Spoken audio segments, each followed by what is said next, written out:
हजारों करोड़ रुपए लगने के बाद भी आखिर देहरादून शहर स्मार्ट क्यों नहीं हुआ?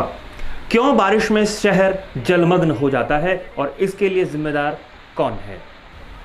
नमस्कार, मैं हूं मनमोहन भट्ट। देहरादून में बारिश हुई और शहर पूरी तरीके से जलमग्न हो गया।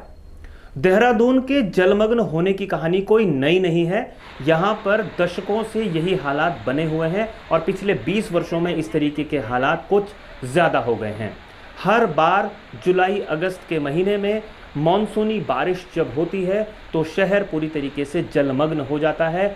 जगह जगह नदियाँ बहने लगती है सड़कों पर ही।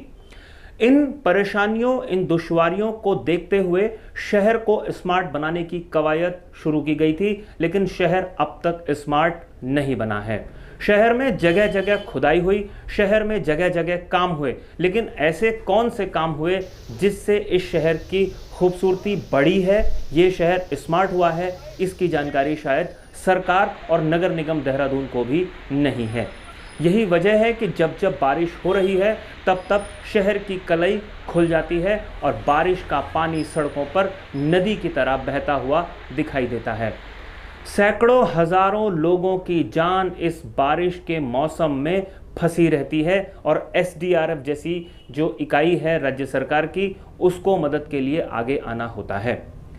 बड़ा सवाल हम सरकार से ये पूछ रहे हैं कि आखिर हजारों करोड़ रुपए का जो बजट स्मार्ट सिटी का था वो पैसा कहां लगा, और उस पैसे के लगने के बाद भी अगर शहर की यही हालत है तो इसका जिम्मेदार आखिर कौन है?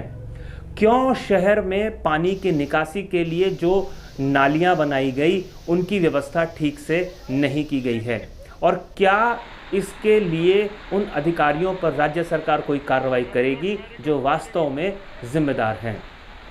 बार बार इस तरीके की समस्या जब होती है तो उससे दुर्घटना का खतरा भी बढ़ जाता है, और इस तरीके के दर्जनों उदाहरण हैं जब बारिश के पानी और नालियों के कारण कई लोगों की जान चली गई।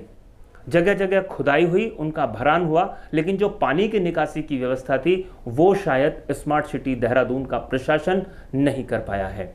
तो आप ये ज़रूर सरकार से पूछिएगा कि आखिर इसके लिए जिम्मेदार अधिकारी कौन है और सरकार में जिन लोगों ने ये नीतियां बनाई थी वो कितने जिम्मेदार हैं।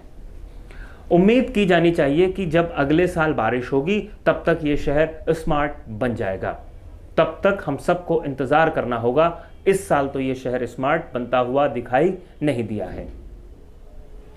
अगर आपको ये रिपोर्ट पसंद आई तो इस रिपोर्ट को लाइक कीजिए, इसे शेयर कीजिए, और अगर आपने अभी तक इस चैनल को सब्सक्राइब नहीं किया है तो इस चैनल को सब्सक्राइब ज़रूर कीजिएगा। अगली रिपोर्ट में आपसे एक बार फिर मुलाकात होगी। तब तक के लिए नमस्कार।